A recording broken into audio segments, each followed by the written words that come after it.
자, 이번에는 우리 1페이지 72의 기출문제 제목에게 10번 명인의 2023년도 기말 재고자산 내역이 다음과 같을 때 2023년도 단기 손익에 미치는 영향은 얼마인가?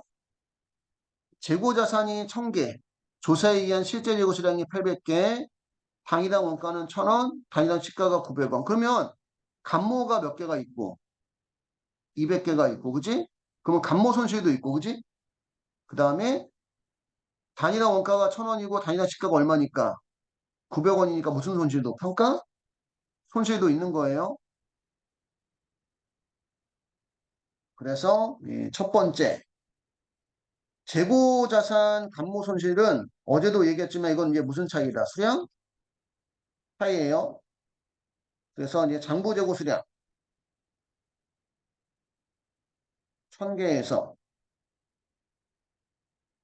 실제 재고 수량 800개를 빼주면 감모 수량이 몇 개고 200개고 여기다가 뭐를 곱해? 원가를 곱해? 시가를 곱해?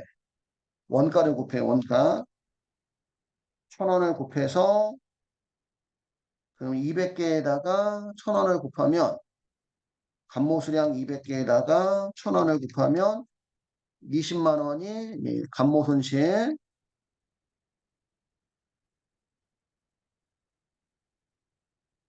그 다음에 참고로 재고자산 감모 손실은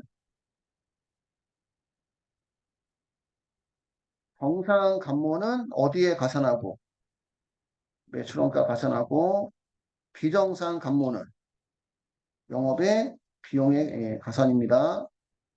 그러니까 어쨌든 매출원가에 가산하던 영업의 비용에 가산하던 당기순이익은 줄어드는 거지.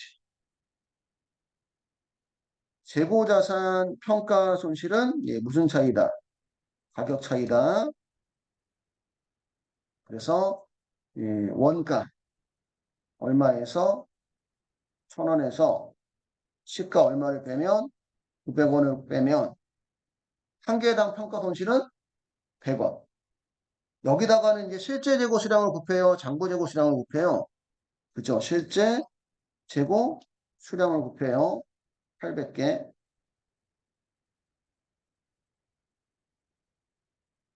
그래서 평가 손실 개당 100원 곱하기 실제 재고 수량 800개 하니까 8만 원이 재고자 평가 손실이고 재고자산 평가 손실은 전부 다 무슨 원가에? 매출 원가 가산입니다.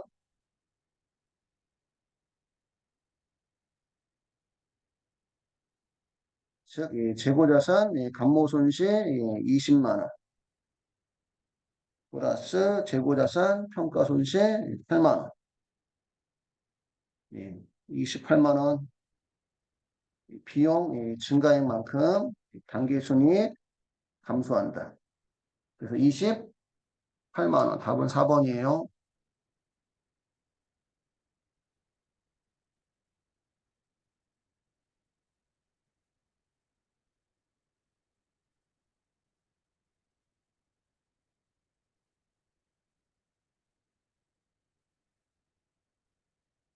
11번 다음 중 유형자산의 원가에 대한 설명을 틀린 것은 선물, 출자, 증여, 기타 무상으로 취득한 유형자산은 공정가치를 취득원가로 한다고 돼 있어요. 그지? 공정가치를 취득원가로 한다. 여기서 얘기하는 공정가치는 내가 제공한 자산의 공정가치가 더 명확하면 내가 제공한 자산의 공정가치가 취득원가고 무상으로 취득했으면 내가 제공한 게 있어? 없어? 없으면 취득한 자산의 공정가치가 취득원가가 되는 겁니다. 두 번째, 유형자산을 사용하거나 이전하는 과정에서 발생하는 원가는 당해 유형자산 장부금액에 포함해서 인식하지 않는다. 유형자산을 사용하거나 이전하는 과정에 발생하는 원가는 유형자산의 장부금액에 포함해서 인식하지 않는다. 왜? 취득원가는 취득할 때 들어가야 되는데, 그지? 취득 후 지출은, 그지? 취득원가에 들어가지 않는다. 물론 이제 또 조금 더 나아가면 어떻게 돼요? 이게 자본적 지출이냐? 수익적 지출이냐 또 달라질 수 있겠지만 3번 유형자산의 취득 또는 완성 후의 지출이 내용연수 연장을 가져오면 무슨적 지출? 자본적 지출이니까 취득원가에 들어가는 거고 건물을 신축하기 위해서 사용 중인 기존 건물을 철거하는 경우에 발생한 철거 비용은 신축 건물의 취득원가에 포함하지 않아요. 우리 철거 비용은 이제 두 가지가 나오는 거죠, 시험에서.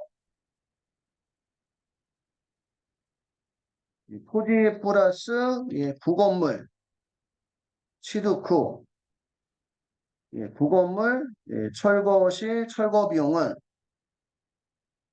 토지의 무슨 원가에 취득 원가의 가산이고 내가 토지만 필요한데 토지만이 없어서 그지? 오래된 건물이 딸린 토지를 사와서 그 건물 철거했을 때 철거 비용은 토지의 취득 원가에 가산하고 음, 음, 건물을 신축하기 위해 기존 건물 철거 시 철거 비용과 기존 건물의 장부가액은 단기 비용 처리합니다.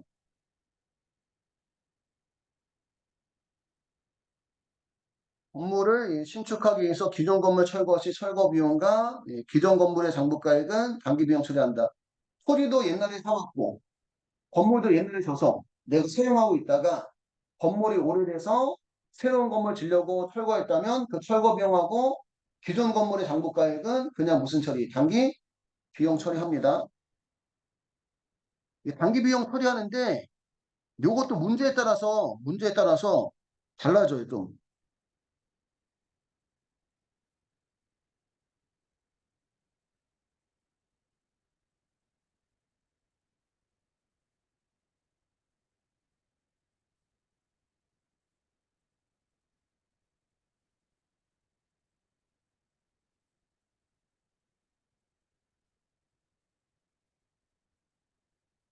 기존 건물 장부가액과 철거 비용을 같이 함께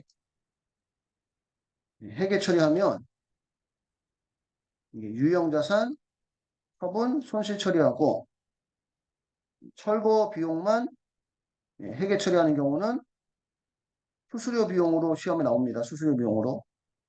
이해 갈까요? 철거 비용만 나오면 수수료 비용이고 기존 건물 장부가액이 같이 없어지는 경우는 무슨 손실? 유형자산, 처분 손실 이 두 가지가 나온다는 거. 12. 신라는 2021년 1월 1일 기계장치를 취득하였다. 취득원가는 1,000만 원, 내용연수는 5년, 감가상각 방법은 정했고 잔존가액은 없다. 2022년 말 동자산의 진보하로 진보하는 이제 오래됐다는 얘기죠, 그치? 진보하로 손상차손 300만 원 인식하였다. 신라가 2023년도에 인식할 감가상각비는 얼마인가? 21년 1월 1일에 기계를 취득했고 그러면 첫 번째가 2022년 12월 31일에 기계 장치의 장부가액을 구해야 되는데 그럼 이 기계 장치의 2022년 12월 30일에 기계 장치의 장부가액은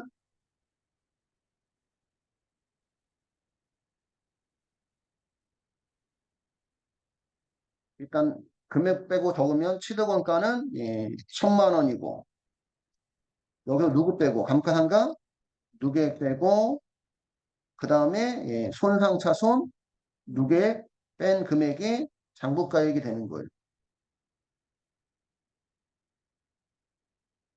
손상차손 누계액은 얼마가 나왔고 300만 원이 나왔고 감가상각 누계액도 구할 수 있겠네, 그지?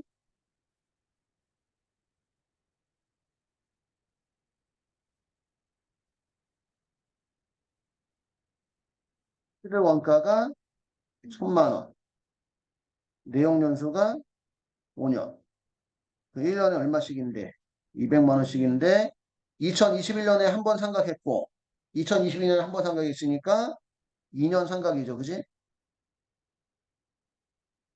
2년 상각했으니까 여기가 400만 원이 되는 거네. 이해갔을까요? 그래서 1000만 원에서 400만 원하고 300만 원 빼니까 장부가액은 300만 원이 되는 겁니다.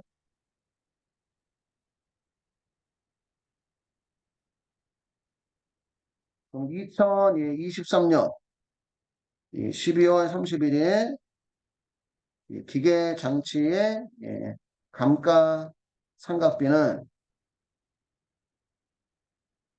장부가액이 얼마인데?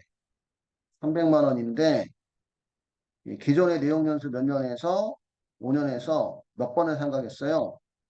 두 번을 상각을 했죠. 2년을. 그지? 뭐 2회 상각 또는 2년 상각. 그러니까 몇 년 남았다는 얘기야. 3년 남았다는 얘기지. 그래서 1년 얼마씩? 100만 원씩. 그래서 2023년 12월 30일 기계장치의 감가상각비는 100만 원이 되는 겁니다. 12번 답은 2번이고.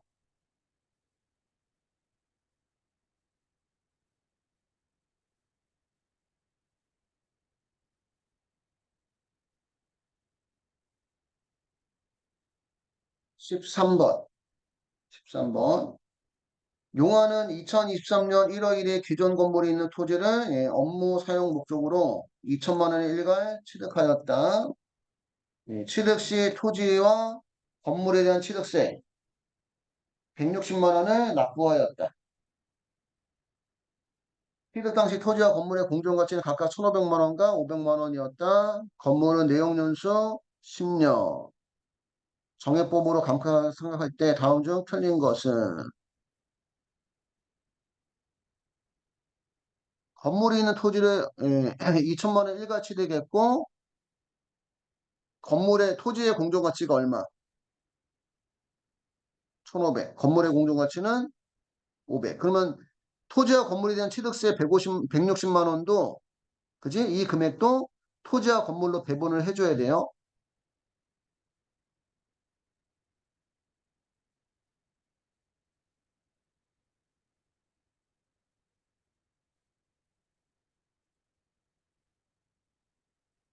취득세 160만 원.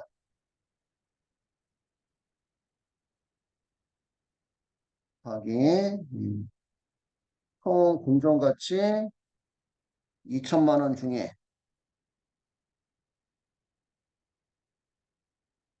토지의 공정가치가 1,500.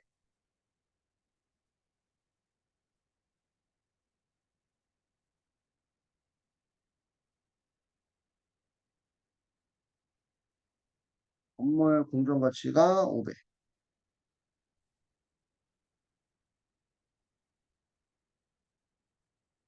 이렇게 해도 되긴 되는데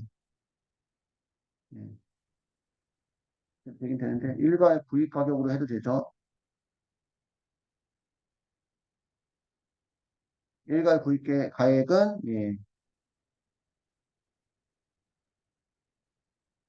2천만 원에다가 얼마? 160만 원 더해서 2,160만 원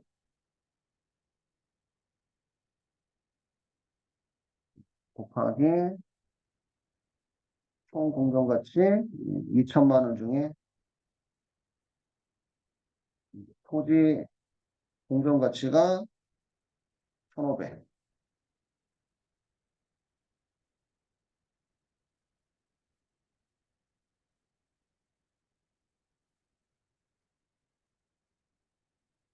건물 공정가치가 500. 그럼 토지는 차지하는 게 75%니까 2,160만 원 더하기 1,500 나누기 2,000 하면 토지는 1,620만 원을 배부하면 되고 토지 취득원가 2,160만 원에다가 건물 500 곱하고 2천만 원 나눠주니까 건물 540만 원을 배부하면 돼요.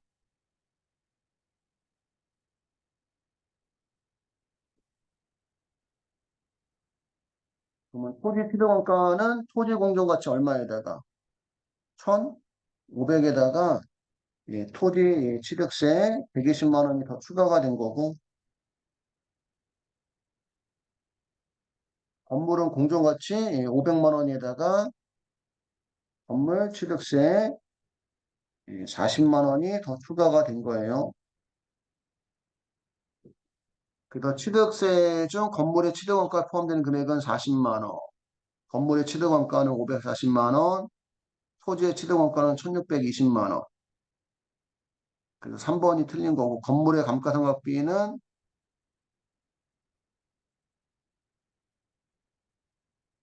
건물 감가상각비는 건물 취득원가 540만 원을 내역연수 몇 년으로 10년 나누니까 1년에 얼마씩?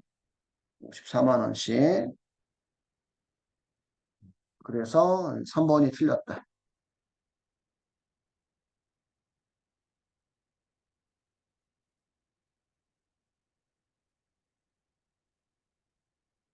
여기는 지금 취득원가 2천만 원하고 토지 공정가치 1,500, 건물 공정가치 500. 그게 금액이 같아서 더 좀 쉬울 수도 있는데 이게 달랐을 때는 좀 또 달라집니다. 또 금액이. 14번. 고려는 신제품 개발에 위한 연구 및 개발 활동을 하고 있으며 2023년도 중에 연구 및 개발 활동에 대한 지출 내역은 다음과 같다. 개발 활동 관련 지출액은 모두 무형자산 인식 기준을 충족하고 10월 1일부터 신제품에 대한 사용이 가능하며 개발비는 5년 동안 적립법으로 월할 생각한다. 고려의 2023년도 연구 및 개발 활동 관련 지출 단기 손익에 미친 영향은 얼마인가? 연구 활동 지출액은 전부 다 무슨 처리예요? 비용 처리하죠.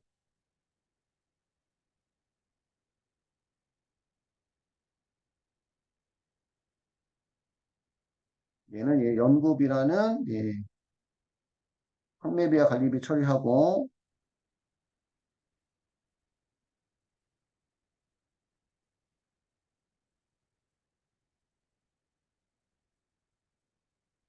개발활동 관련은 모두 무슨 자산? 무형 자산 인식 기준을 충족하고 10월 1일부터 신제품에 대한 사용이 가능하며 개발비는 5년 동안 무슨 법? 정액법. 그러면 개발비, 개발비 이게 이제 무형 자산 100만 원인데 내역 연수 5년 나눠주면 1년에 얼마씩? 20만 원씩. 근데 언제부터 사용이 가능하대? 언제부터? 10월 1일부터. 그러면 이게 1년치가 20만 원인데 12개월 중에 단기분은 10월, 11월, 12월 해서 몇 개월? 3개월치라는 거지.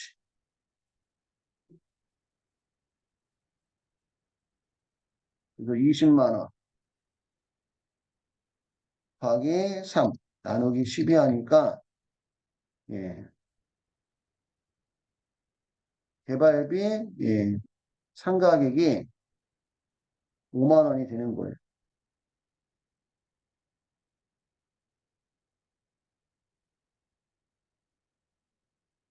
예, 연구비는 50만 원이고 그래서 연구비 50만 원하고 개발비 상가격 5만 원하고 해서 55만 원만큼 비용이 증가하니까 단기 손익에 미친 영향은 55만 원입니다.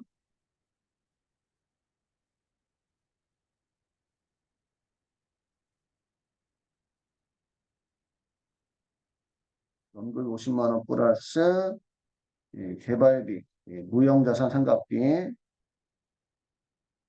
5만 원, 55만 원만큼 단기 순이익 감소.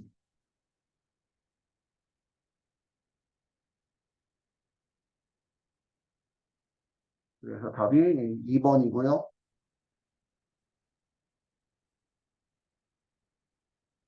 이런 것들도 가끔 물어보는데, 여러분, 무형자산 상각은 언제부터 상각해요? 무형상각은 언제부터?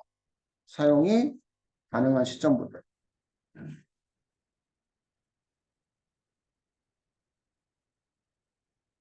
이해를 하시면 되고,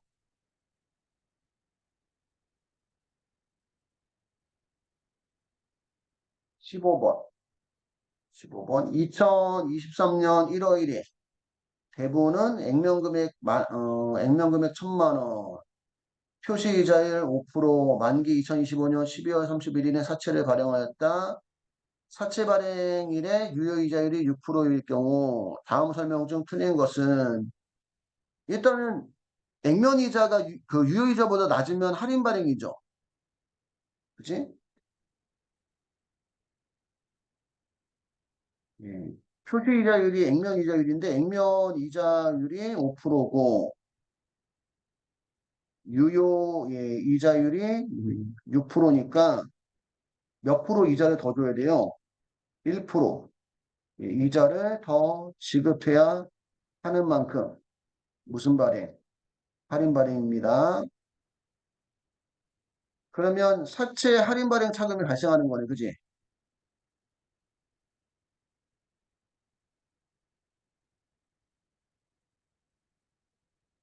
사채 할인 발행 차금 예, 상가액은 매년 증가. 사채 할인 발행 차금 상가액도 매년 증가. 사채 할증 발행 차금 상가액도 매년 증가. 그럼 사채 할인 발행 차금은 매년 감소. 근데 사채 할인 발행 차금은 사채 액면가액에다가 빼줘서 장부가액 구하는데, 그지?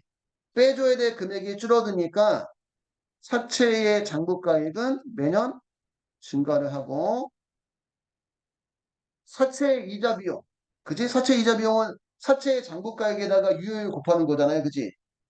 그 사채의 예, 이자 비용은 매년 증가를 해요. 장부가액이 증가하니까 요 부분은 이제 알고 있는 것 같아요. 요 부분을 물어보는 것 같아. 사채는 할인 발행이 되고 사채 발행 차금은 매년 증가를 하고 사채 이자 비용도 매년 증가를 하고 액면 이자는 변화가 없습니다.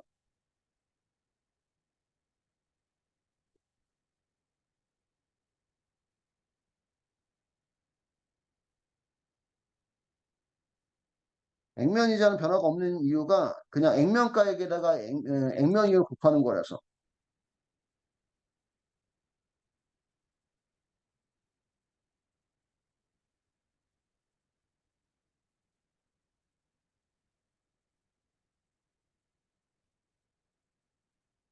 이게 10만 원이고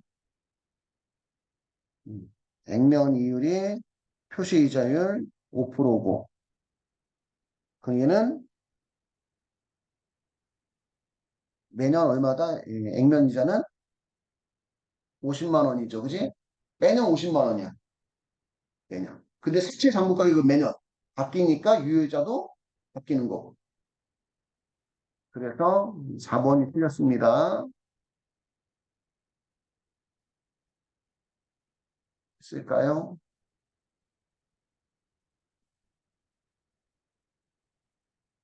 16번. 다음 중 부채에 대한 설명으로 틀린 것은 부채는 기업 실체가 현재 시점에서 부담하는 경제적 의무이고 부채는 과거의 거래 사건으로부터 발생하고 부채는 금액이 반드시 확정되어야 된다. 3번이 틀린 거래요. 부채는 채권자와의 권리의 포기 또는 상실 등에 의해서 소멸되기도 한다. 여러분들 대표적으로 이게 확정될 필요가 없는 게 충당부채 생각하면 돼요. 충당부채.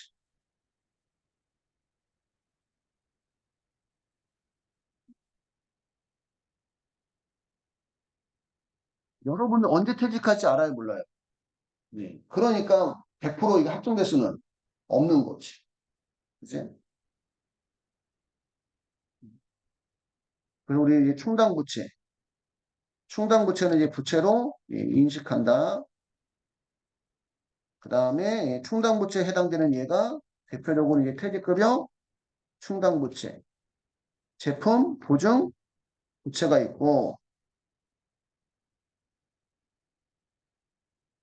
현장 부채의 인식 조건,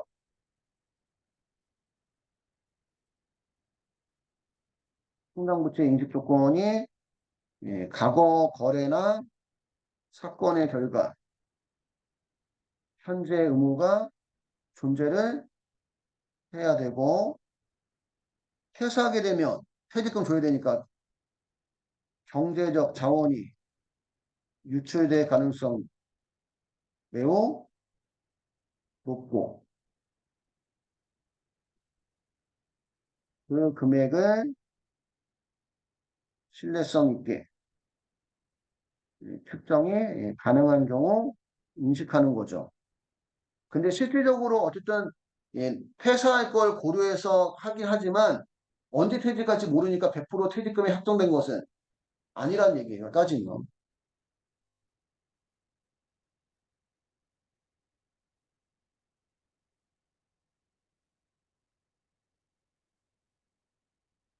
그래서 3번이 틀린 거고 부채는 채권자의 권리의 포기 또는 상실 등에 의해서 소멸되기도 하고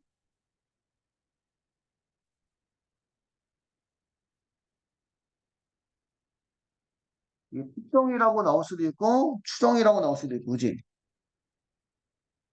측정이 가능한 경우 또는 신뢰성 있게 추정이 가능한 경우에 인식한다. 그러니까 충동부채도 나름대로 과거 사건의 결과 현재 의무를 가지고 미래를 추정해서 그냥 계산하는 것뿐이지 언제 퇴직할지 모르는 것만큼 얼마가 들어갈지 정확히 알 수가 없다. 그지?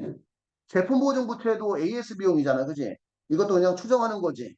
추정하는 거지. 실질적으로 AS 비용이 얼마나 갈지 알 수가 없죠. 그지?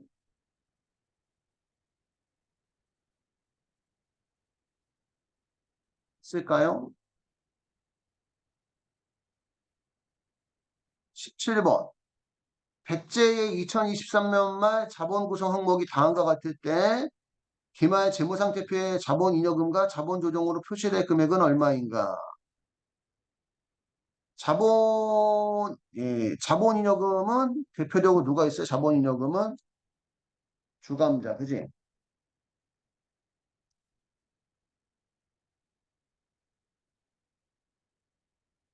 대표적으로 주감자가 있어요. 주감자만 있는 건 아니고 주식을 발행했는데 액면가액보다 많이 받고 발행했다. 주식 발행, 추가금, 감자다 이익 나왔다. 감자 차익, 자기 주식 팔아서 이익 나왔다. 자기 주식, 처분이익 등이 있고 여기서는 지금 있는 해당되는 게 감자 차익, 주식 발행 초과금, 자기 처분이 다 있네, 그지? 예. 이게 50만 원. 주식 발행 초과금이. 감자 차익이 35만 원. 자기 처분이익이 70만 원. 해서 자본금 잉여금이 155만 원. 답은 1번밖에 없는 거네, 그지?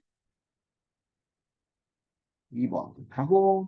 조정도 자본 조정도 인식할 때는 자본요금의 반대부터 인식해요.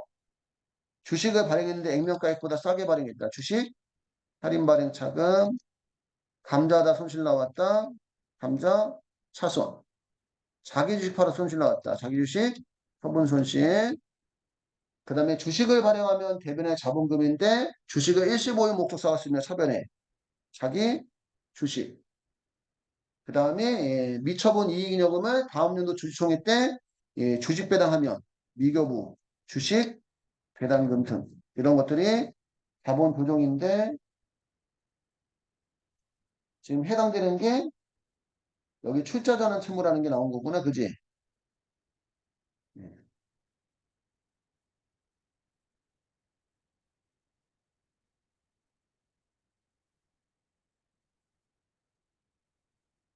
그래서 출자전환 채무가 자본 조정에 들어갑니다. 그래서 60만 원.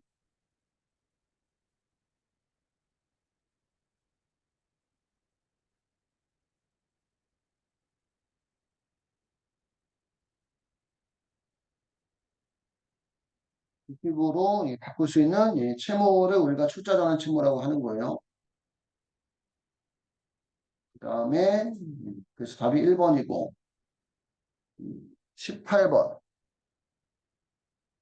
다음 중 이익잉여금 처분계산서 작성 시 미처분 이익잉여금의 가감에서 표시한 항목이 아닌 것은 가감에서 표시하는 게 아닌 것은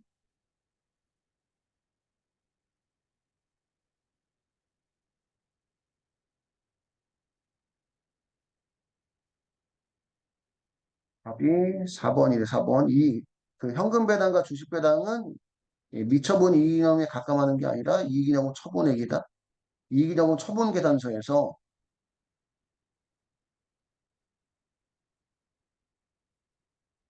처분계산서에 들어가면 이게 노마 숫자 1번이 있고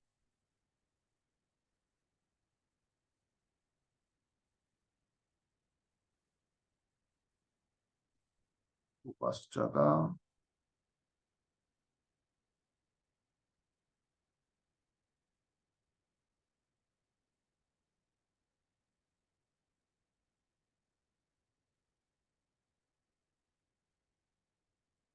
노마 숫자 1번이 미처분 이익잉여금이에요. 미처분 이익잉여금이고 여기에 들어가면 저번 연도에 처분하고 나온 전기월 미처분 이익잉여금 그 다음에 회계 변경 그제 누적 효과 그 다음에 전기 오류 투정 손익 그 다음에 중간 배당액 그 다음에 단기 순손익 이런 게 있고 노마 숫자 2번이 임의 적립금 이익액이고 노마 숫자 3번이 이익잉여금 처분액이라는 거죠. 이익잉여금 처분액에 들어가시면 제일 먼저 처분해야 되는 게 무슨 준비금? 이익준비금, 상법에 의한 법정정액금, 자본금의 2분의 1에 도달할 때까지 금전 또는 그 현물 배당액의 10분의 이상은 적립을 해야 되고 그 다음에 손해본 거, 주식, 할인 발행 차금, 감자차손, 자기주식 처분 손실 얘네들은 이제 이익, 잉여금, 처분, 상각액이다. 이런 표현을 쓰고요. 그 다음에 현금 배당을 주면 미지급 배당금 계정 과목은 주식 배당을 주면 미교부 주식 배당금 그 다음에 임의적립금 적립액 이런 것들이 있죠. 그래서 현금 배당과 주식 배당은 미처분 이익잉여금에 들어가는 게 아니라 이익잉여금 처분액에 들어가는 거다. 이렇게 지금 표현하고 있는 거예요. 이렇게.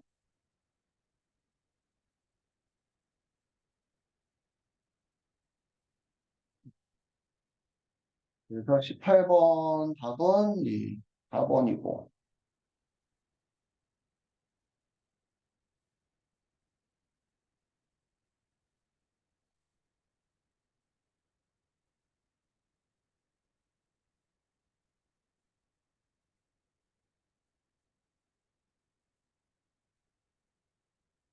8번 답은 4번이고 19번 다음 중 건설형 공사 계약에 대한 설명으로 틀린 것은 단기공사 수익은 공사 계약 금액에 보고기간 종료의 현재의 공사 진행률을 적용해서 인식한 누적공사 수익에서 정기말까지 인식한 누적공사 수익을 차감해서 산출을 하고 두 번째 공사원가에 포함되는 공사계약 체결 전 지출은 공사원가에 포함되는 공사계약 체결 전 지출은 경과적으로 선급공사 원가로 인식한 후 공사 개시 후에 공사 원가로 대체할 수가 있고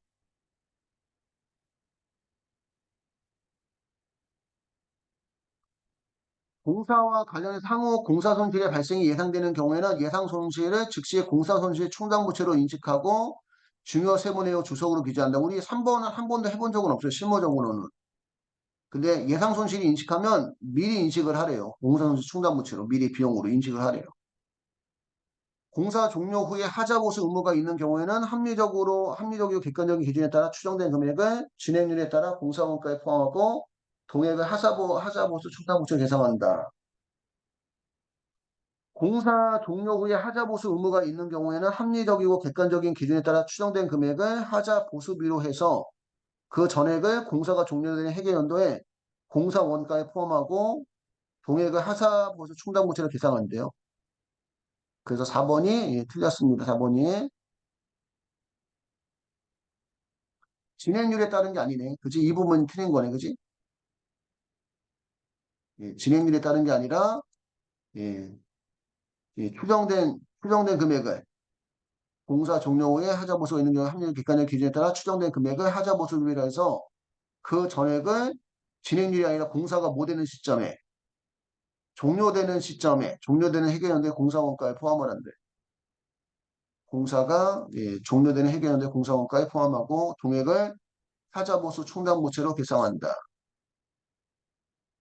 그래서 4번이 틀렸고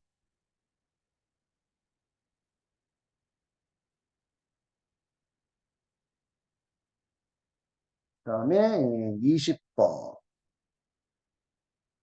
다음 중 회계 정책 및 회계 추정에 관한 설명으로 틀린 것은 변경된 새로운 회계 정책은 소급해서 적용한다.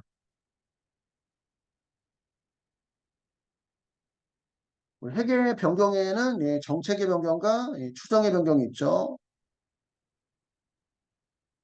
회계 변경에는 회계 정책의 변경, 정책의 변경은 소급법이고 회계 추정의 변경은 전진법이고 회계 정책의 변경 소급법은 회계 변경의 누적 효과를 전기 미처분 이익잉여금에 가감 조정하고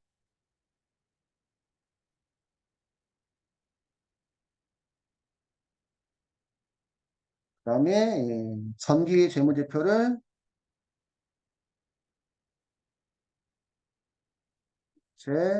수정하고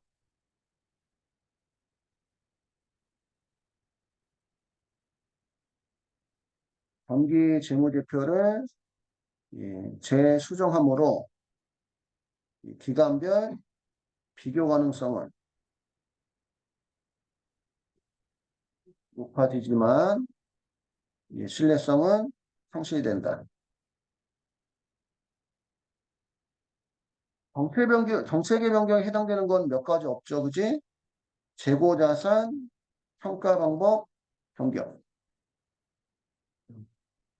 개별법, 선입선출법 등 바꾸는 거.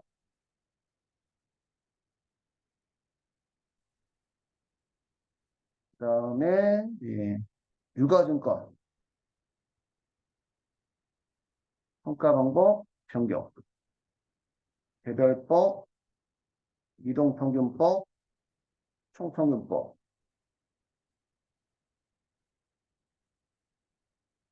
그 다음에 유형자산, 평가 모형, 변경. 원가 모형과 재평가 모형. 원가 모형이 우리가 평상시에 하는 거예요. 취득원가로 평가하고 감가상각하는 거. 재평가 모형은 공정가치로 평가하고 감가상각하는 거예요.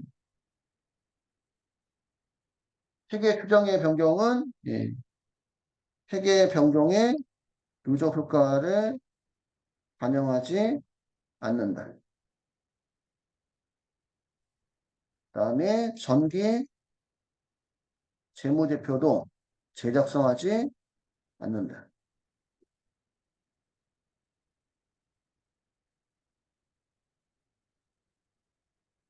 전기 재무제표를 재작성하지 않으므로 신뢰성은 높아지지만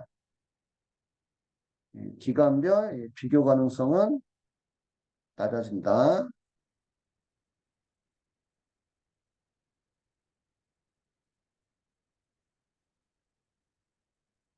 추정의 변경에 해당되는 게 대손, 대손, 추정률,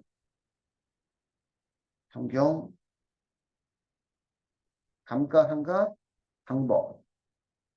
그 다음에 뭐 내용 연수, 단종 가치, 변경,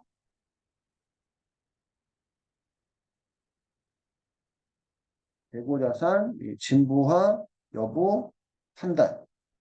이런 것들이 추정의 변경에 들어가는 내용입니다.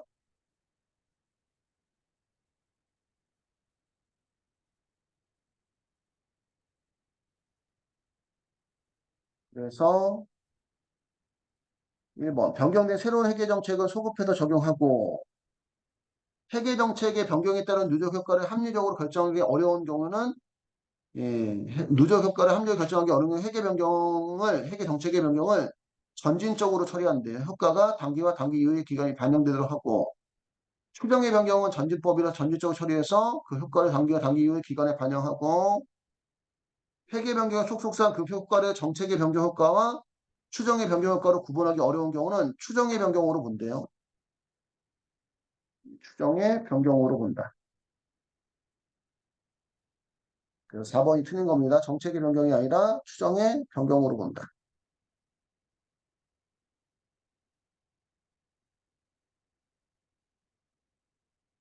21번. 회의의 수정 후 당기 순이익이 180만 원이며 결산 시 발견한 수정 사항이 다음과 같을 때 수정 전 당기 순이익은 얼마인가? 선수 수익 15만 원과 미지급 비용 23만 원에 대한 회계 처리를 누락했다.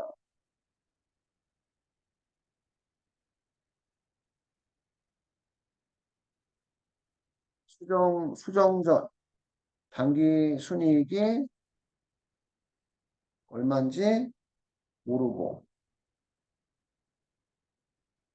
선수 수익하고 미지급 비용이 누락됐는데 이건 이제 수정하게 되면 선수 수익 계산하면 어떻게 돼요? 차변에 수익, 대변에 선수 수익. 부채가 그러니까 수익 감소 선수 수익을 계산하면 이 수익 감소 부채 증가죠, 그지? 이해할까요? 그러니까 수익이 감소하니까 당기순이익은 감소되는 거죠. 당기순이익 감소됩니다. 그래서 15만 원. 그래서 빼줘야 되고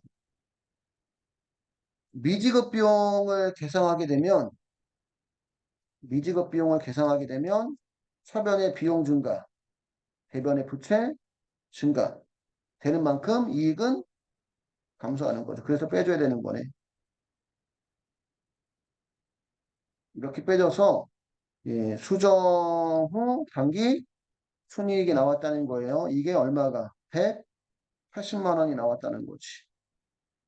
반대로 올라가라는 얘기죠. 반대로. 수정 전 단기 순이익에서 두 개 빼서 나온 거니까 반대로 올라가면 더해줘야 되는 거지. 180만 원에다가 23만 원 더하고 15만 원 더해주니까 218만 원이 수정 전 단기 순이익입니다.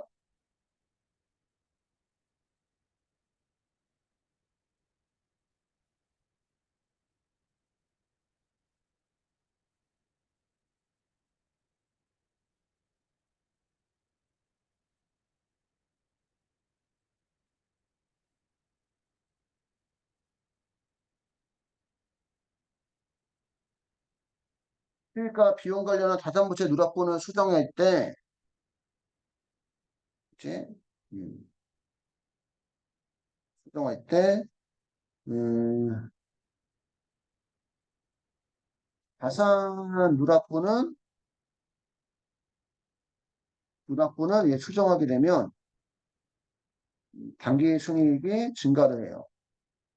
자산 누락분은 선급 비용, 미수 수익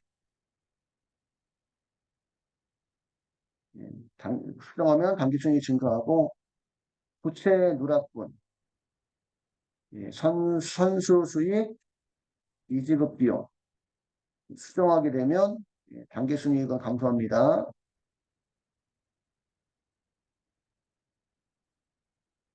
그래서 답이 3번이고요. 22번. 수정 후 시산표에 각 계정 잔액이 다음과 같이 존재한다고 가정할 경우 장부 마감 후 다음 회계연도로 이월되는 계정 과목의 차별 합계액은 예, 얼마인가? 자산부채 자본만 다음 연도로 이월되죠. 그죠? 그래서 자산부채 자본 중에 차변에 해당되는 거. 기계, 장치, 그다음 매출, 채권. 단기 차입금하고 매입 채무도 다음 연도로 이월되지만 얘는 차변합계가 아니라 대변합계죠. 그지? 예. 그래서 3만 원하고 3만 5천 원 더하니까 6만 5천 원이고요. 23번. 다음 중 현금 흐름표에 관한 설명을 틀린 것은 예, 현금 흐름표의 정보는 영업 활동에 의한 현금 흐름, 재무 활동에 의한 현금 흐름, 투자 활동에 관한 현금 흐름으로 예, 나눠져 있습니다. 현금 흐름표가 이게 현금 흐름표를 작성하는 이유가 이런 거예요. 이런 거. 우리 그 손익계산서는 무슨 주의야? 발생주의죠. 그지? 그지? 발생주의인데 실질적으로 회사가 현금이 안 돌아서 망하는 경우도 있다는 거예요. 그래서 현금이 그러니까 여기서 얘기하는 현금은 현금이 현금성 자산을 얘기하는 겁니다. 현금이 현금성 자산이 전년도보다 증가했거나 감소했는데 그게 영업활동으로 인해서 증가했거나 감소한 거냐 투자활동으로 인한 거냐 재무활동으로 인한 거냐 이걸 구분해서 그지? 예, 분석하려고 하는 거예요. 따지면 어떻게 만약에 우리 현금 흐름이 증가했다면 어떻게 증가되는 게 제일 좋은 거야? 무슨 활동? 영업 활동으로 인한 현금 흐름이 증가하는 게 제일 좋은 거죠. 그지? 그 다음에 예, 투자활동은 그 뭐지 뭐 돈을 빌려주거나 아니면 고정자산 같은 거, 유형자산 같은 거, 유형자산에 무형자산 투자하는 거거든. 그러니까 그런 거에 투자해서 현금이 나가는 거를 지출되는 거고 나쁜 것은 아닌 거지. 어? 삼성이나 LG 같은 데가 경기가 안 좋을 때 오히려 공격적인 투자하는 경우 있잖아요. 당장은 그게 유형자산이나 무형자산에 돈이 투자는 되지만 그게 100% 뭘 창출하는데 수익을 창출하는 데 바탕이 된다는 얘기지. 그런 것도 이제 분석하고자 하는 게 무슨 표? 현금? 흐름표라는 얘기예요. 1번은 맞는 얘기고 투자활동은 현금의 대여와 회수활동, 유가증권 투자자산, 예, 유형자산 및 무형자산의 취득과 처분활동 등을 말하고 재무활동은 현금의 차입 및 상환, 신주발행비나 예, 신주발행이나 배당금의 지급활동 등과 같이 부채 및 자본계정에 영향을 미치는 거래가 예, 재무활동.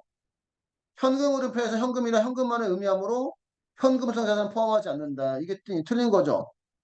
현금 흐름표의 현금은 무슨 및 예, 현금 및 현금성 자산이에요. 현금 예, 흐름표의 현금은 예, 현금 및 예, 현금성 자산을 의미합니다. 그 4번이 틀린 거고 24번 가래의 2023년도 총 매출액은 100만 원, 매출 한임의 애누리는 10만 원, 매출 할인은 2만 원, 기초재고는 40만 원, 총 매입액은 60만 원, 매입 한춤 애누리는 5만 원이다. 매출 총이익률이 15%일 때 발해의 2023년도 말 손익계산서상 매출 원가는 얼마인가 물어보는 게 매출 원가를 물어보는 거고요. 매출 원가를 물어보면 예, 매출 원가가 나오는 계정을 그리는 게 일단 제일 좋긴 좋아요. 이거 상황에 따라서는 아닐 수도 있겠지만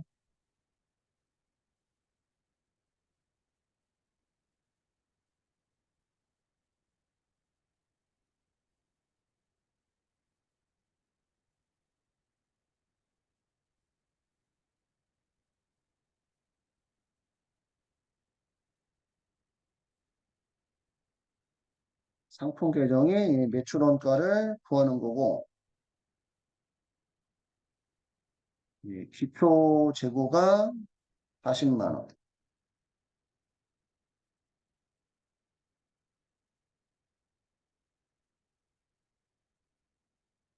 이게 총 매입액이 60만 원. 그 다음에 매입 재비용 있으면 더해주고.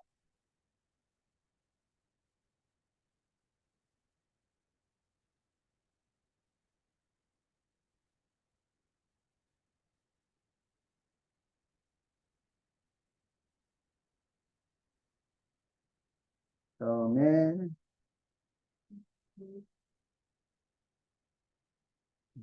매입 한출 및 매입 한출 애놀이 할인 있으면 빼주고.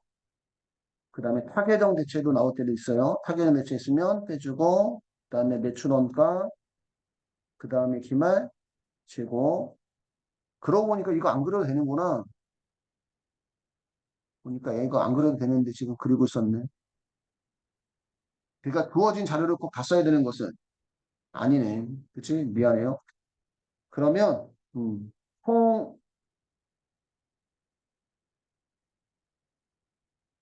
음, 총 매출액이 100만 원이고 그 다음에 매출 할인 애놀이 할인이 얼마예요? 12만 원이라서 이렇게 하면 이제 순 매출액이 88만 원이 나오는데 여기에 매출 총이익률이 몇 프로? 15%니까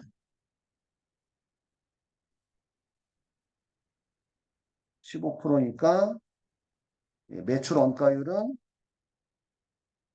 85%가 되는 거죠.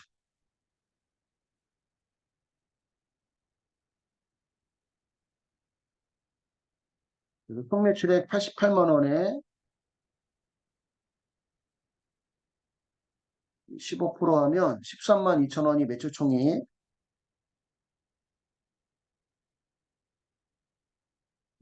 참고로 88만 원에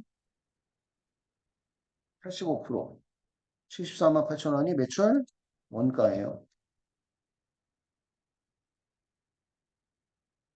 그래서 어떤 자료만 써야 될지도 잘 봐야 되겠네요. 문제가 함정이 다소 있어서.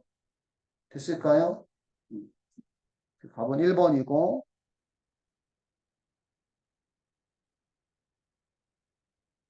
25번 중소기업 회계 기준 중소기업 회계 기준에 대한 거래. 일반 기업 회계 기준이 아니라 다음 중 중소기업 회계 기준상 재무제표에 포함되지 않는 것은 재무제표에 현금 흐름표는 안 들어간대요. 중소기업 회계 기준에는. 중소기업 회계 기준에는 재무상태표도 뭐라고? 대차? 대조표라고 표현한다는 얘기예요. 그리고 여러분들 뭐지 면접 보러 가면 가끔 뭐 이렇게 퀴즈 내듯이 문제 내는 경우 있거든. 그런 거에 재무상태표라고 안 물어보고 대차대표라고 물어보는 임원들이 있어요. 근데 우리는 다 뭐라고 배워? 상태표라고 배우니까 학생들이 대차대표가 뭐예요? 이렇게 또 의문을 갖는 경우가 있습니다. 그래서 지금 이게 재무상태표 같은 얘기예요. 대차대표, 손익계산서, 자본변동표, 이익인형 처분계산 또는 결성 처리계산서, 현금 흐름표는 안 들어간다. 여기까지 해서 72회 기출문제 재무회계 이론 문제 다 끝냈습니다.